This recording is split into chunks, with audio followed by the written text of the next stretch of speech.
Hello students, नमस्कार। मैं Prince Kumar आप सभी को स्वागत करता हूं अपने परिवार ईडी रोजगार में।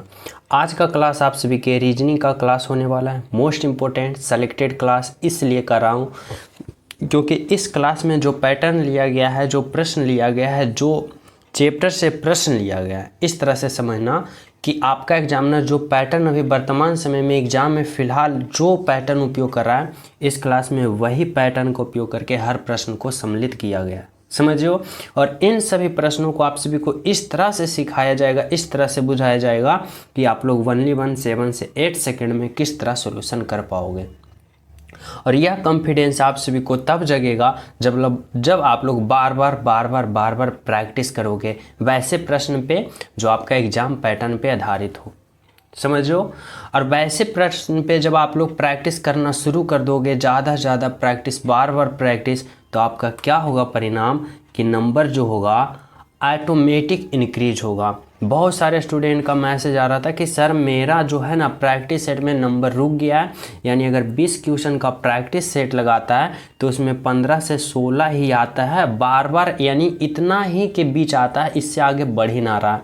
तो मेरा एक उपाय मानना कि आप लोग बार प्रैक्टिस करो वैसे प्रश्न पे जो आपका एग्जाम का पैटर्न पे हो, तो ऑटोमेटिक आपका एग्जाम में भी फुल बाय फुल मार्क्स से आप लोग पास करोगे और प्रैक्टिस में ऑटोमेटिक आपका नंबर इंक्रीज होगा। और इसी कारण मैं आप सभी को यह क्लास सुबह में भी प्रोवाइड कराता हूँ और शाम में भी प्रोवाइड कराता हूँ। समझो। और साथ में मैथ का थ्योरी क्लास भी आप सभी को चलाया जा रहा है, वो भी आप सभी को मैं सामने आके क्लास लेता हूँ। समझो। तो आप लोग सभी क्लास को लिया करना। चलो पहला प्रश्न देखो, मैं शुरू करता हूँ क्या कर रहा है। पहला प्रश्न देखो है या अल्फ़ाबेट सीरीज वाले प्रश्न है भाई। और इसमें आप सभी को सोचना होगा कि जिस तरह इतना से इतना हुआ, इतना से इतना हुआ, तो आगे वाले भाग कौन सा ऑप्शन होगा, जो आप सभी को यहाँ पे सोचना होगा और लॉजिक लगाना होगा। तो मैं आप सभी को बता चुका हूँ, बार बार बता चुका हूँ कि जब भी अल्फ़ाबेट सीरीज से आप सभी का रीजनिंग का कोई भी प्रश्न आ जाए, किसी भी प्रकार का आ जाए और कोई भी लॉजिक ना लगे, तो अंत में एक उपाय करना कि सभी का अल्फ़ाबेट लिखना, उसके बाद आप लॉजिक लगाओ, राइट आंसर आ जाएगा। जैसे कि समझो, जेड का अल्फ़ाबेट पोजीशन 26 होता है, आई का कितना होता है, 9 होता है, पी का 16 होता है। ठीक है। उसके बाद देखो डब्लू का 23 होता है और आई का 9 होता है और पी का 16 होता है। ठीक है। और टी का 20 होता है, आई का 9 होता है और पी का 16 होता है।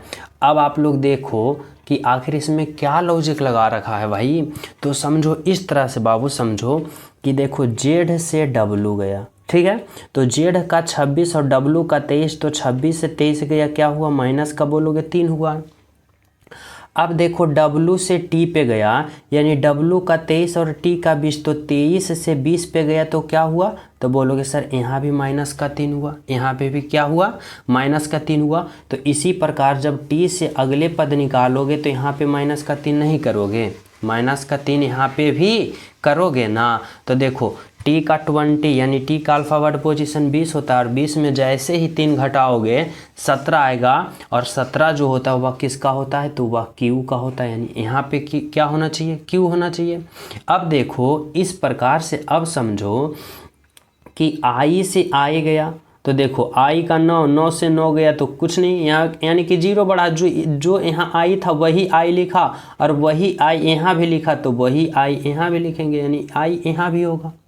समझो ना। अब उसी प्रकार यहाँ पे देखो पी यहाँ भी है तो यहाँ भी है, यहाँ भी है तो फिर कहाँ होना चाहिए, यहाँ भी होना चाहिए। अब देखो क्यू आई पी कौन सा ऑप्शन में है, तो Q I P option number 3 में है, जो कि आपका राइट आंसर है।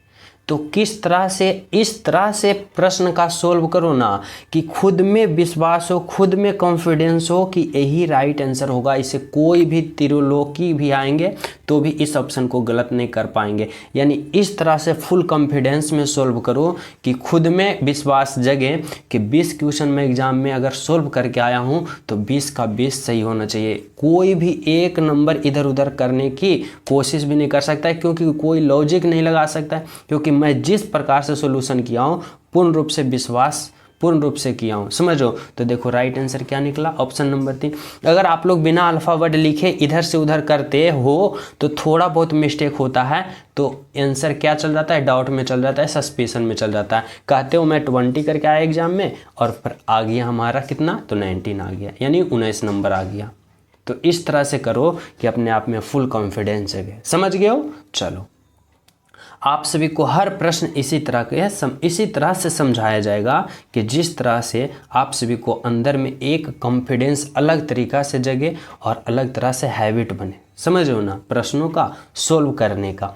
तो देखो 2 नंबर का प्रश्न समझना, इसमें क्या कर रहा है गौरैया, पक्षी, बिल्ली, यानी इन तीनों का आप सभी को इस तरह से समझाना, इस तरह से आप सभी को संबंध बताना है कि कौन सा ऑप्शन का चयन करोगे ताकि इन तीनों का एक साथ सही संबंध बता सके।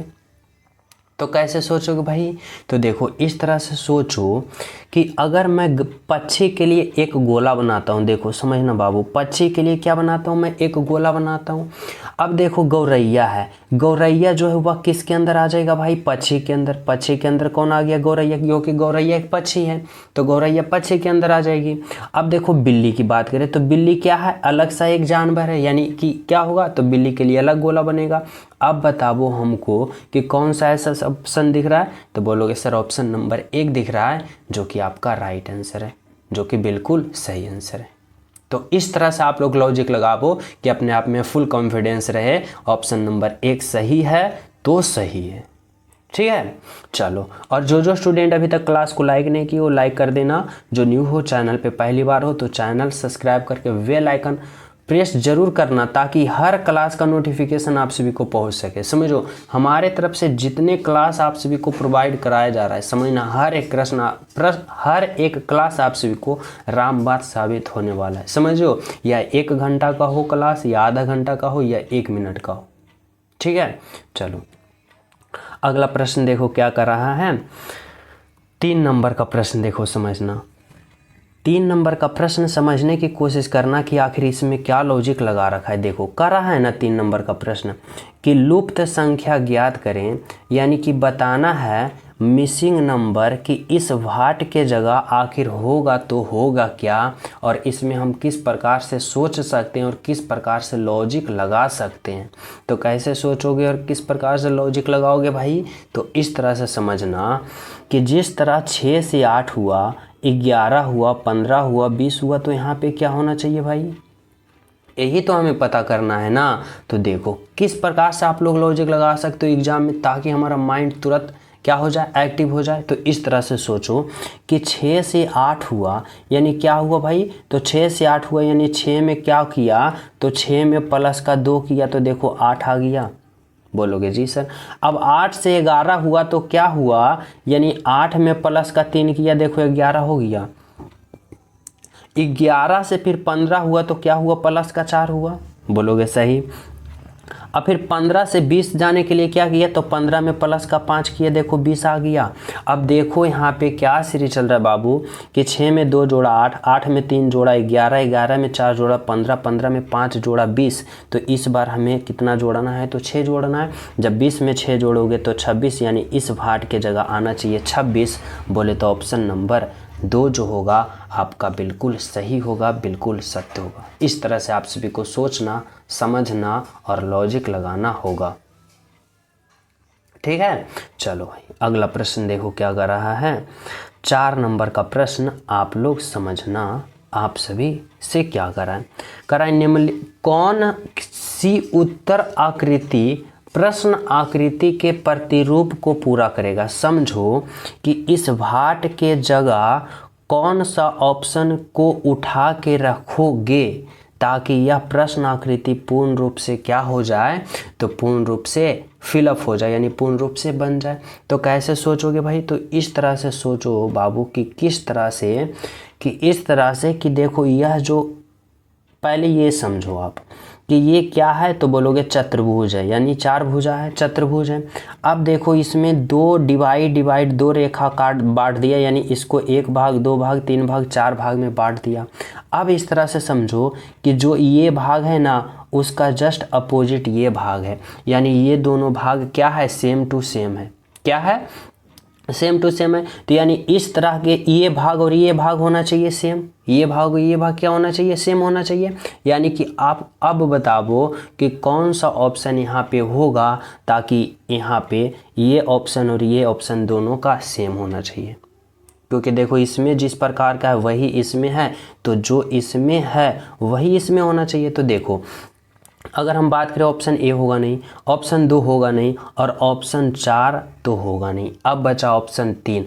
अब देखो ऑप्शन 3 कैसे होगा भाई, तो देखो जिस तरह से यहाँ पे इस तरह से ऐसे कट लगा है, उसी तरह से इसमें देखो ऐसे कट लगा है, तो उसी तरह से इसमें ऐसे होना चाहिए। ये नीचे है तो नीचे होना चाहिए, और इस तरह से तो देखो इसमें इस तरह से नीचे है तो नीचे है। तो बोलोगे जी सर, यानी अगर ऑप्शन नंबर 3 को यहाँ फिलअप करोगे तो आपका राइट आंसर बिल्कुल सही होगा, बिल्कुल सत्य होगा। नेक्स्ट प्रश्न आप लोग समझना क्या कर रहा है, 6 नंबर का प्रश्न समझो। 6 नंबर का प्रश्न करा है कि उस आकृति को चुनिए जो अन्य 3 से भिन्न है, यानी अन्य 3 से अलग है। अब देखो इन चारों ऑप्शन में कौन ऑप्शन जो होगा, जो एक ऑप्शन अलग है, समझ जाओ 3 एक समान है, वही तो करा है। जो अन्य 3 से भिन्न है यानी सबसे अलग ऑप्शन है। तो देखो अगर ऑप्शन ए की बात करें तो एक बड़ा वृत्त है और इसके अंदर इसके नीचे एक छोटा वृत्त है। अगर ऑप्शन 3 की बात करें तो ये बड़ा सा फिगर है और इसके नीचे सेम टू सेम छोटा फिगर है। ये भी देखो तो अर्धवृत्त है और इसके नीचे छोटा सा एक अर्धवृत्त है। लेकिन जब हम ऑप्शन 2 के देखते हैं तो ऊपर में एक बड़ा आयत है और नीचे एक छोटा सा त्रिभुज है, यानी दोनों फिगर क्या है, त्रिभुज आयत अलग अलग है। तो सबसे अलग कौन सा ऑप्शन होगा, तो ऑप्शन नंबर 2 होगा, जो कि आपका राइट आंसर है, बिल्कुल सही आंसर है। समझ रहे हो ना। तो चले हम सब नेक्स्ट प्रश्न पे। तो देखो समझना 7 नंबर का प्रश्न आप लोग समझने की कोशिश करना कि इसमें क्या कर रहा है लुप्त पद ज्ञात करें, यानी मिसिंग नंबर बताना है कि इस भाट के जगह क्या होगा और किस प्रकार होगा और कैसे आप लोग लॉजिक लगाओगे। समझो। तो देखो इस तरह से सोचो कि जिस प्रकार यहाँ पे 35 आया उसी प्रकार यहाँ पे 39 आएगा, तो उसी प्रकार यहाँ पे हम राइट आंसर का पता नहीं कर लेंगे कि यहाँ पे क्या आएगा, कर लेंगे ना। तो कैसे सोचेंगे, तो इस तरह से सोचो कि 15, 2 और 5 को हम इन तीनों को किस प्रकार यहाँ पे कैलकुलेशन करें ताकि हमें 35 आ जाए, ताकि हमें उसी प्रकार इसमें इतना से करें ताकि हमको 39 आ जाए, उसी प्रकार इतना इतना से करेंगे ताकि हमें वाट पे यहाँ पे राइट आंसर पता हो जाए। तो कैसे सोचोगे, तो इस तरह से सोचना जैसे यहाँ पे समझो। देखो यहाँ पे 15, 2, 5 में हमें सोचना होगा इस तरह से कि अगर 15 गुने का 2 करते हैं, समझना 15 गुने का 2 करते हैं तो कितना आता है, 15 दूना का 30, और फिर इस 5 को जोड़ देते हैं, इस 5 को जोड़ देते हैं तो देखो क्या होता है, तो 15 गुना का 2 30 और 30 और 5 35। तो यहाँ पे देखो क्या आ गया, 35 आ गया। बोलोगे जी सर आ गया। अब उसी प्रकार से इसमें लॉजिक लगाना है, इन दोनों को गुना करना है और इसको जोड़ना है, ठीक है। तो देखो 11 गुने का 3, तो 11 तिया 33 और 33 प्लस का 6 करेंगे तो 33 और प्लस का 6 क्या होगा, तो 39 39। देखो यहाँ पे 39 है, बोलोगे जी सर यहाँ पे 39 है। अब क्या करना है हमें, तो अब उसी प्रकार इसमें क्या करना है, इन दोनों को गुना करना है और इसको जोड़ना है, ठीक है। तो देखो यहाँ पे क्या है, 20 गुने का 1 करेंगे तो 20 गुने का 1 और प्लस का ये 7 करेंगे। तो देखो 20 गुना का 1 करेंगे तो 20 से कम 20, और 20 में जब 7 जोड़ेंगे तो 20 और 7 27। तो यहाँ पे क्या आना चाहिए, 27 ऑप्शन नंबर 3 में है, जो कि आपका राइट आंसर यहाँ पे क्या निकल के आया, 27 आया। समझ रहे हो। तो कौन सा आपका राइट आंसर होगा, ऑप्शन नंबर 3 होगा, जो कि बिल्कुल सही है, बिल्कुल सत्य है। समझ गए यहाँ तक सभी विद्यार्थी, किसी को कोई प्रॉब्लम नहीं है। तो चले नेक्स्ट पे। तो देखो नेक्स्ट प्रश्न आप लोग समझना क्या कर रहा है, 8 नंबर का प्रश्न आप सभी से करा, यदि यहाँ पे समझना, यदि इतना का अर्थ इतना है, इतना का अर्थ इतना है, तो इतना का क्या होगा आप सभी को बताना होगा। तो कैसे समझोगे भाई, तो इस तरह से समझना कि देखो 8 - 3 प्लस का 4 बराबर कितना लिखा, तो यहाँ पे लिखा 3 लिखा, 4 लिखा, 8 लिखा। देखो इतना लिखा। अब आप लोग सोचो कि इतना से इतना लिखा तो क्या लॉजिक लगाया, उसी प्रकार इतना से इतना लिखा तो क्या लॉजिक लगाया, तो इतना से इतना लिखेगा तो क्या लॉजिक लगाएगा भाई। तो कैसे सोचोगे, तो समझना इस तरह से कि देखो यहाँ पे इस तरह से समझो कि जो पहले में 8 था ना उसको देखो अंतिम में भेज दिया, ठीक है, और जो अंतिम में 4 था ना उसको दूसरे पर भेज दिया, और जो दूसरे पे था ना 3 उसको पहले पे भेज दिया। अब वही लॉजिक हमें इसमें लगा के देखना है कि वही सेम टू सेम काम कर रहा है कि नहीं। तो देखो यहाँ पे क्या है, 9 माइनस का 6 और प्लस का 8 और बराबर क्या लिखा है, तो 6 8 9 लिखा है, ठीक है। अब देखो हमें क्या करना है, तो देखो यहाँ पहले को अंतिम में भेजा, तो देखो इसमें भी पहले को अंतिम में भेज दिया, ठीक है भाई। अब देखो इसमें जो अंतिम में था उसको दूसरे में भेजा, अंतिम में था उसको दूसरे में भेजा। अब देखो जो दूसरे में था उसको पहले में भेजा, जो दूसरे में है उसको पहले में भेजा, ठीक है। तो उसी प्रकार हम इतना का राइट आंसर पता नहीं कर लेंगे ना। तो कैसे करेंगे, तो इस तरह से करेंगे, जैसे कि समझना यहाँ पे क्या है, 5 माइनस का 9 और प्लस का 6। अब हम क्या करेंगे, हम यहाँ पे करेंगे कि जो पहले में है उसको क्या भेजेंगे, अंत में भेजेंगे, ठीक है। और जो अंत में है उसको हम कहाँ भेजेंगे, तो उसको हम दूसरे पे भेजेंगे, और जो दूसरे पे है उसको हम कहाँ भेजेंगे, तो उसको हम पहले पे भेजेंगे। अब देखो 9 6 5 कौन सा ऑप्शन में दिख रहा है, तो 9 6 5 ऑप्शन नंबर 2 में दिख रहा है, जो आपका राइट आंसर है। बिल्कुल सही है, बिल्कुल सत्य। समझ रहे हो क्या निकल के आया, राइट आंसर ऑप्शन नंबर 2, ठीक है। तो चले नेक्स्ट पे। तो देखो नेक्स्ट प्रश्न आप लोग समझना क्या कर रहा है, 9 नंबर का प्रश्न आप लोग समझने की कोशिश करना।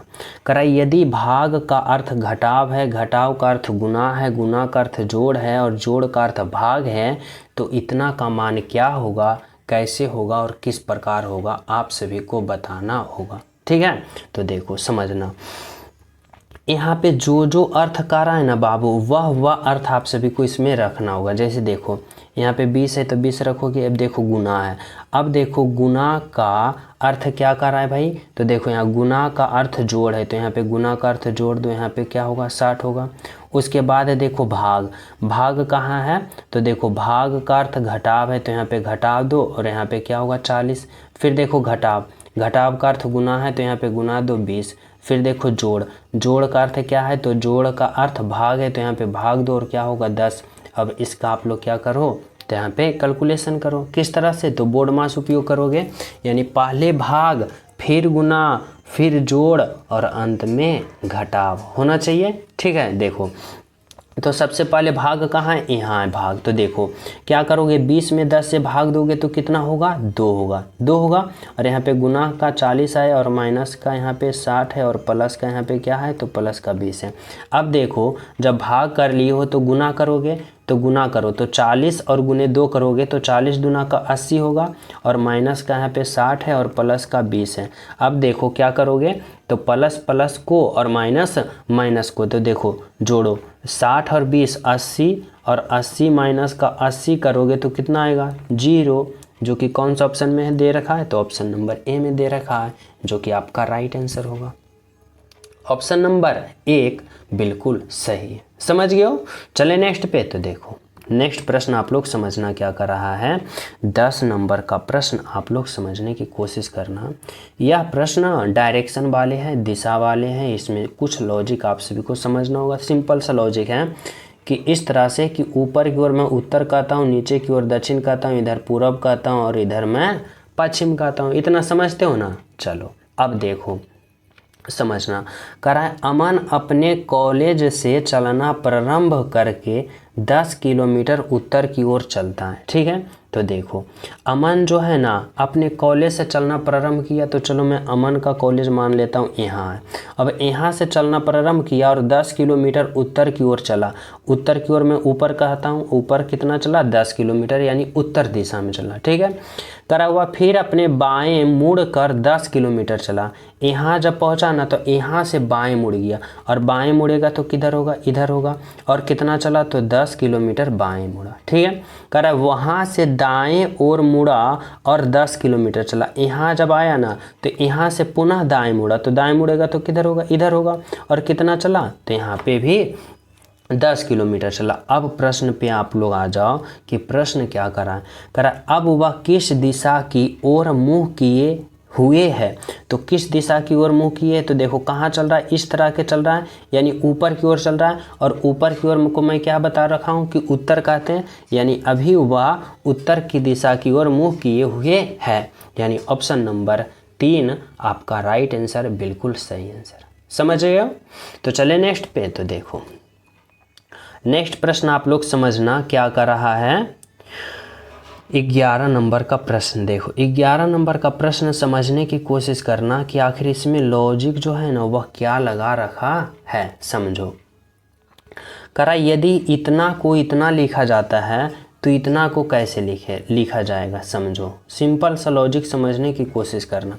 देखो इतना से इतना लिखा तो क्या क्या है भाई, तो C है, I है, G है। पहले इतना को लिखते हैं CIGARE डबल टी, उसके बाद क्या है डबल टी, फिर ई है। अब इतना को क्या लिखा, तो इतना को इस तरह से देखो, यहाँ पे इतना को क्या लिखा, तो यहाँ पे देखो, यहाँ पे क्या लिखा, जी लिखा, फिर आई लिखा, फिर सी लिखा, फिर ई लिखा, फिर आर लिखा, फिर ए लिखा, फिर ई लिखा, फिर टी लिखा और टी लिखा। ठीक है। अब आप लोग यहाँ पे क्या करो कि थोड़ा सा आप लोग लॉजिक इस तरह से लगाओ कि देखो आखिर इतना से इतना लिखा तो क्या लॉजिक लगाया भाई, तो इतना से इतना लिखा तो इस तरह से लॉजिक लगाया कि देखो ये जो सी था ना पहले पे उसको तीसरे में लिखा, जो जी था तीसरे पे उसके पहले में लिखा, जो आई था उसको क्या लिखा, तो आमने सामने लिखा। इस तरह से पहले हमारी बातों को समझो कि 3 इसमें एक भाग है, 3 इसमें एक भाग है, 3 इसमें भाग है, 3 को आप लोग एक तरह रखो। ठीक है। अब इसमें भी 3 एक भाग है, 3 एक भाग है, 3 एक भाग है। इस तरह मैं कर रहा हूँ आप सभी को समझाने के लिए, समझो। अब देखो आप लोग बिल्कुल समझ जाओगे। ये पहले वाले इसमें गया और ये देखो पहले वाले अंतिम में गया। ठीक है। और ये आई इस तरह रहा। फिर इस तीसरे में देखो ये जो है यहाँ पे आ गया, ए जो है यहाँ पे आ गया, आर जो है आमने सामने रह गया। इसमें भी देखो ई यहाँ आ गया, ये टी यहाँ आ गया और ये जो आमने सामने हो गया। समझो 3 को भाग किए और जो पहले में था तीसरे में दूसरे का दूसरे रह गया, जो तीसरे में था पहले में कर दिया। तो उसी प्रकार इसमें करेंगे, राइट आंसर नहीं आ जाएगा, आ जाएगा ना। तो फिर देखो ना, समझो यहाँ पे क्या है, तो यहाँ पे समझना, यहाँ पे क्या है, तो डी है, फिर क्या है आई है, फिर आर है, फिर ई है, फिर सी है, फिर टी है, फिर आई है, ओ है, इन है। ठीक है। इतना लिखा है। अब इतना को हम क्या करें, तो पहले 3 में करो, 3 3 3। ठीक है। अब क्या करना है कि जो पहले में देखो डी है उसको क्या करना है, यहाँ पे लिखना है डी। फिर देखो आर जो अंत में है उसको पहले में लिखना आर, और आई जो है दूसरे पे उसको दूसरे में लिखना है, यानी आमने सामने लिखना है। उसी प्रकार इस सी को यहाँ लिखना है और इस टी को कहाँ लिखना है, तो टी को यहाँ लिखना है और सी को सामने लिखना है। ठीक है। फिर देखो एन को कहाँ लिखना है, तो एन को यहाँ लिखना है, और ये आई को कहाँ लिखना है, यहाँ लिखना है, और ये ओ को कहाँ लिखना है, यहाँ लिखना है। अब देखो भाई कि यहाँ पे आर टी डी, यहाँ पे आई है, आर आई डी, तो आर आई डी देखो इसमें नहीं है, आर आई डी इसमें नहीं है। ठीक है। अब ऑप्शन बचाइए। फिर देखो टी डबल सी इसमें नहीं है, ई है भाई, ई समझना बाबू, ई यहाँ पे क्या है, ई है। फिर देखो टी सी ई देखो किस में दिख रहा है, टी सी इसमें, फिर एन ओ आई, फिर देखो एन ओ आई, यानी ऑप्शन नंबर ए होगा जो कि आपका राइट आंसर है। कौन सा ऑप्शन, ऑप्शन नंबर ए। तो ये प्रश्न एग्जाम में इस तरह से दे देता है ना, 1-2 प्रश्न इसलिए दे देता है ताकि आप सभी को कैलकुलेशन वाले प्रश्न, ताकि आप सभी को टाइम थोड़ा सा लगे, ताकि आप लोग फंसो ऐसे प्रश्न में।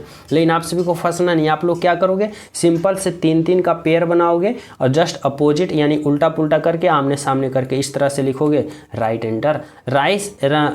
आंसर सेकेंडों में क्लिक करके अगले प्रश्न पे चल जाओगे। समझो ना।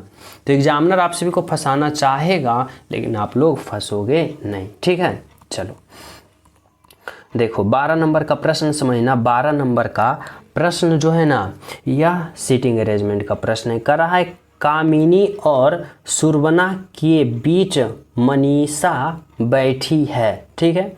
और फिर क्या है, स्मृता दाईं ओर बैठी है स्वर्णा के, ठीक है। फिर कह रहा है कामिनी बाईं ओर है मनीषा के, बैठने का सही क्रम क्या होगा। और आप सभी को ऑप्शन दे रखा है, इस तरह से बैठ रहा है, ठीक है। तो देखो सबसे पहले आप लोग क्या करो कि काउंट करो कि कितने यहाँ पे लड़कियाँ हैं। तो देखो ऑप्शन के अनुसार पता चल जाएगा, 1 2 3 4 लड़कियाँ, यानी 1 लड़कियाँ, 2 लड़कियाँ, 3 लड़कियाँ, 4 लड़कियाँ। यहाँ भी कर सकते हो इस तरह से, कामिना, सुवर्णा, फिर मनीषा और स्मृता, ठीक है, 4 लड़कियाँ। अब देखो इधर क्या होता है, तो इधर दाएं होता है और इधर का बाएं होता है, इतना समझते हो। अब आप लोग प्रश्न पे आ जाओ इस तरह से। देखो कह रहा है कामिनी और सुवर्णा के बीच में मनीषा बैठी है, ठीक है। अब आप लोग सोचो इस तरह से कि कामिनी और सुवर्णा के बीच हम कहाँ कहाँ रखें ताकि उसके बीच में कौन बैठना चाहिए, तो उसके बीच में मनीषा बैठना चाहिए। तो देखो अगर मैं मनीषा को यहाँ बैठाता हूँ, चलो मैं मनीषा को यहाँ बैठाता हूँ तो इस इधर 2 गो बैठ सकती है। अगर मनीषा को मैं यहाँ भी बैठाता हूँ तो यहाँ 2 गो बैठ सकती है। तो आप लोग जिस तरह से थोड़ा सा आप लोग लॉजिक लगाओगे, अपने मन से लॉजिक लगाना पड़ेगा ऐसे प्रश्न में। तो चलो मैं मनीषा को कहाँ बैठाता हूँ, तो यहाँ पे मनीषा को मैं बैठाता हूँ। किसको बैठाता हूँ, मनीषा को। कहाँ पे, यहाँ पे। अब कर रहा है कि कामनी और सुवर्णा के बीच में मनीषा, तो या तो कामनी यहाँ बैठेगी या तो कामनी यहाँ बैठेगी, या तो सुवर्णा यहाँ बैठेगी या तो सुवर्णा यहाँ बैठेगी, तभी तो इन दोनों के बीच में मनीषा होगी, ठीक है, समझो ना। तो देखो मैं कामनी को यहाँ पे बैठाता हूँ, क्या कर रहा हूँ, मैं कामनी को कहाँ बैठाया, यहाँ पे बैठाया, और सुवर्णा को यहाँ पे बैठाया, सुवर्णा को कहाँ बैठाया, यहाँ पे बैठाया, ठीक है। अब देखो क्या कर रहा है कि स्मृति दाईं ओर बैठी है। स्मृति देखो दाईं ओर बैठी है, ये तो आप सभी को पूरा डिटेल का दिया है, सिंपल सा बता दिया कि स्मृति जो है ना वह दाईं ओर बैठी है। और सबसे दाईं ओर कौन है, तो दाईं ओर बैठा दो आप सभी, किसको, तो स्मृति को बैठा दो, यानी यहाँ पे स्मृता होगा, ठीक है। यहाँ पे स्मृता बैठ गई जो कि दाईं ओर है। अब कर रहा है कि स्मृता दाईं ओर बैठी है सुवर्णा के दाईं ओर, तो सुवर्णा यहाँ बैठी है तो सुवर्णा के दाईं ओर इधर बैठी है स्मृता, समझ गए हो ना।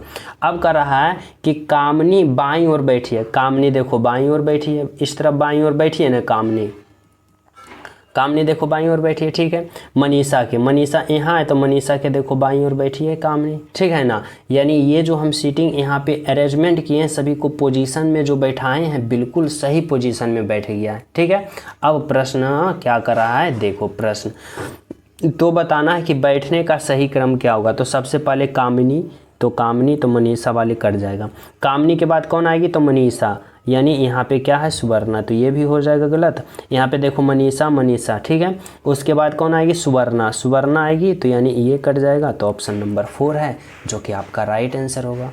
यानी सबसे पहले कामिनी, फिर मनीषा, फिर सुवर्णा, फिर स्मृता। तो ऑप्शन नंबर क्या आ गया, ऑप्शन नंबर 4 आ गया, जो कि इन चारों लड़कियाँ इस तरह से बैठ सकती है, समझ गए हो। चलो नेक्स्ट प्रश्न आप लोग समझना क्या कर रहा है। 13 नंबर का प्रश्न आप लोग समझो। 13 नंबर का प्रश्न देखो, यह प्रश्न जो है ना कैलेंडर वाले प्रश्न है, और इसमें आप लोग थोड़ा सा लॉजिक लगाओगे, राइट आंसर मिनट में नहीं सेकंड में आएगा, वो भी 5 से 6 सेकंड में। देखो करा, एक शहर की जनसंख्या 6 बरस में दुगनी हो जाती है। समझना बाबू, एक शहर की जनसंख्या, चलो मैं ये शहर मान लिया हूँ, चलो मैं लखनऊ मान लिया, ठीक है। अब मान लो कि इस शहर की जनसंख्या जो है ना, इस शहर की जनसंख्या 6 बरस में क्या हो जाती है, बढ़ के दोगुनी हो जाती है, यानी इतना बड़ा हो जाता है। क्या हो जाता है, दोगुनी हो जाती है। 6 बरस में क्या हो जाता है, दोगुना हो जाता है। अब करा, यदि 2005 की जनसंख्या इतनी है तो इतनी जनसंख्या कब तक हो जाएगी, समझो ना। तो देखो 2005 में जनसंख्या कितना है भाई, तो 10,562 है, ठीक है, 2005 में। अब कह रहा है कि 6 बरस में दोगुनी हो जाती है। 6 बरस में कितना हो जाता है, 2 गुना हो जाता है। 6 बरस में 2 गुना हो जाता है। तो इसमें अब कह रहा है कि यहाँ पे इतना 42,288 जो इतना जनसंख्या होगा कितने बरस में होगा। तो देखो जब 2005 में आप लोग पहले 6 बरस बढ़ावो, देखो 6 बरस में दुगनी होगा तो 6 बरस इसमें जोड़ोगे तो कितना हो जाएगा, तो 2005 में जब 6 बरस जोड़ोगे तो 2011 हो जाएगा। तो 2011 में कितना होना चाहिए, तो 10,562 के दुगना होना चाहिए, तो कितना होगा, तो देखो 2 दूना का 4, 6 दूना का 12, 5 दूना का 10, 1 11 और 10 दूना का 20, 1 21, यानी 2011 में इतना जनसंख्या हो जाएगा। अब कह रहा है कि एक बार और 6 बरस बढ़ावो, तो 2011 में 6 बरस जोड़ोगे तो क्या होगा, 2017 होगा, यानी कि इतना में फिर 2 से गुना होगा, तो इतना में फिर 2 से गुना करो, 4 दूना 8, 2 दूना 4 और 1 दूना 2 और 21 दूना का 42। अब देखो यहाँ पे कितना आ गया भाई, तो यहाँ पे 42,248, देखो यहाँ पे 42,248 है, जो कि कौन बरस आया, तो 2017 में आ गया, यानी ऑप्शन नंबर 3 होगा, जो कि आप सभी का क्या होगा, राइट आंसर होगा 2017 में। तो इस तरह से आप लोग सोचोगे तो आसान तरीका से राइट आंसर बिल्कुल आ जाएगा, समझ गए हो। चलो नेक्स्ट प्रश्न आप लोग समझना क्या कर रहा है, 14 नंबर का प्रश्न समझने की कोशिश करना और देखो कर रहा है रोगी, अस्पताल और कार, यानी आप सभी को ऐसे प्रश्न में संबंध बताने के लिए बोल रहा है। किस प्रकार से, तो जिस प्रकार रोगी का संबंध अस्पताल से है, कार का संबंध यहाँ पे उसी प्रकार किससे होगा जो बताना होगा। तो कैसे सोचोगे, कैसे करोगे भाई, तो इस तरह से सोचना और इस तरह से करो कि रोगी है, यहाँ पे अस्पताल है, ठीक है। अब देखो रोगी जो है, रोगी का इलाज कहाँ होता है भाई, तो अस्पताल में, यानी रोगी का इलाज कहाँ करवाया जाता है, उसे ठीक कहाँ कराया जाता है, अस्पताल में। उसी प्रकार देखो कार, अब जब कार खराब होता है तो उसे मरम्मत के लिए कहाँ भेजते हो, विमानशाला, गलत, घर गलत, ऑफिस गलत, क्या होगा, गैरेज यानी गैराज। यानी जिस प्रकार रोगी जब बीमार हो जाता है तो वह कहाँ जाता है इलाज कराने के लिए, रोगी जाता है इलाज कराने के लिए अस्पताल, तो कार मरम्मत के लिए कहाँ जाता है, गैरेज, ऑप्शन नंबर 3, ठीक है। चलो अगला प्रश्न देखो, 15 नंबर का प्रश्न समझना, इसमें कह रहा है संख्याओं का संबंध बताना है। आप सभी को बताना होगा कि 64 से 8 जिस प्रकार हुआ ना, 81 से यहाँ पे उसी प्रकार कैसे होगा। तो सोचो इसमें आखिर लॉजिक क्या लगाया है, तो हमारी बातों को समझो। यह जो 64 है ना, इस 64 का वर्ग कर दिया, यानी वर्गमूल निकाल दिया। जब इस 64 का रूट करोगे तो कितना आएगा, तो बोलोगे सर 8 आएगा। देखो यहाँ पे 8 है, तो बोलोगे जी सर है, यानी 64 का रूट क्या है, तो 8 है। इसी प्रकार जब 81 के आप लोग क्या करोगे, 81 के जब आप लोग रूट करोगे यानी वर्गमूल निकालोगे तो क्या आएगा भाई, तो 9 आएगा। यानी यहाँ पे क्या होना चाहिए, 9, ऑप्शन नंबर 2 जो होगा आपका राइट आंसर होगा। समझ रहे हो ना हमारी बातों को। चलो प्रश्न आप लोग समझना क्या कर रहा है, यहाँ पे देखो 18 नंबर का प्रश्न आप लोग समझना। इसमें क्या करा है ना, करा है नीचे दिए गए 4 समूह में उस समूह को ज्ञात करें, यानी उस समूह को बताना है जो समूह में समान दिया गया है। देखो आप सभी को यहाँ पे सोचना होगा ना बाबू कि इसमें जो लॉजिक लगाया है ना, यानी 63, 54, 45 में, वही लॉजिक इन चारों ऑप्शन में कौन सा ऑप्शन में लगा रखा है। तो कैसे सोचोगे, तो देखो 63 है, 54 है, फिर 45 है। तो इस तरह से सोचो यहाँ पे कि 63 से 54 गया है तो क्या हुआ है, तो बोलोगे सर यहाँ पे माइनस का 9 किया, क्या किया, माइनस का 9। फिर देखो 54 से 45 गया तो क्या हुआ, तो बोलोगे सर यहाँ भी माइनस का 9 हुआ है ना। अब देखो इसी प्रकार से कौन सा ऑप्शन में -9 है, ऑप्शन ए को देखो, तो देखो 29 से 20 गया तो बोलोगे सर यहाँ पे भी माइनस का 9 किया है। फिर देखो 20 से 11 गया तो बोलोगे सर यहाँ भी माइनस का 9 किया, यानी ऑप्शन नंबर ए जो कि बिल्कुल सही है, यानी इनमें दोनों में माइनस किया। अब देखो बाकी कोनो भी ऑप्शन, कोई सा भी ऑप्शन देखोगे किसी में भी -9 नहीं किया है। देखो यहाँ पे 30 से 29 गया, ठीक है, तो यहाँ पे -9 किया है, लेकिन जब 21 से 11 गया तो यहाँ पे क्या किया, तो यहाँ पे -10 किया। क्या किया, -10 किया, यानी ऑप्शन बी तो गलत हो जाएगा। यहाँ पे भी नहीं है, यहाँ पे भी नहीं, यानी ऑप्शन 2, 3, 4 नहीं होगा, ओनली वन ऑप्शन 1 होगा, बिल्कुल सही होगा, ठीक है, जो कि दोनों में -9 किया है। तो चले नेक्स्ट पे, तो देखो नेक्स्ट प्रश्न आप लोग समझना, 19 नंबर का प्रश्न क्या कर रहा है, कह रहा है निम्नलिखित विकल्पों में से कौन सा विकल्प नीचे दिए गए शब्दों का सार्थक क्रम दर्शाता है।